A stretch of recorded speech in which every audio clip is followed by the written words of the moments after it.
you are probably going to be disappointed with this movie. Now, what I can say without spoiling anything is that it is good. It's not just good for a sequel, it is actually good on its own. It is a focused, tense story that really doesn't rely on the nostalgia of the older films. The world in this movie really feels like it is 28 years later. It's kept on moving and it feels very lived in and extremely dangerous. The performances are solid. Aaron Taylor Johnson, Jodie Comer, and Ralph Fiennes are very weighty characters that bring a lot of substance. They feel like they've been shaped by the world around them, so like they're very believable. Even Alfie Williams, the kid who plays Spike, he's quite a standout. He's not a very well-known actor, but he's very believable in a way that gives his emotional side of the story a lot of impact, and he's in a lot of the movie. And visually, the camera work and style is rough in the right ways. It like makes the story feel very grounded. And it's really gritty, and I love all the technical crazy stuff that's going on. It's like a lot of choppy editing. You've seen all the crazy camera rigs and all that.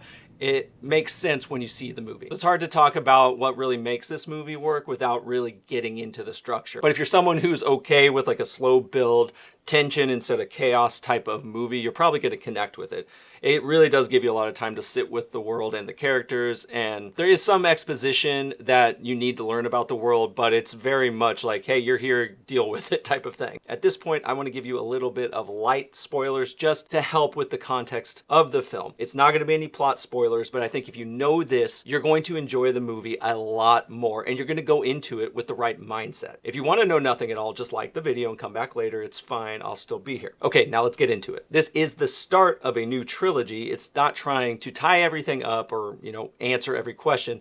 You spend most of the film in a very contained world, watching things unfold at a very small scale. There's a lot of focus on setup with the characters, with the tone and the history of this area. And the way it's done makes it clear that the story isn't finished. And that structure might surprise a lot of people, but it gives the rest of the trilogy a strong foundation. It's a lot like a pilot episode of a new series. The story follows this one family. It doesn't try to cover everything that happened in this world. Spike is at the center of this, and he's in a world where he's learning what survival means from the people that have lived through the worst of all of this. The setting is extremely bleak, and the stakes feel real even when you've got a very simple objective in this film. This first chapter really doesn't feel rushed or overly concerned with all the spectacle that you expect from things like The Walking Dead or other zombie movies. It focused on building the mood, letting the world settle in, and there's this clear sense that there is something much bigger going on.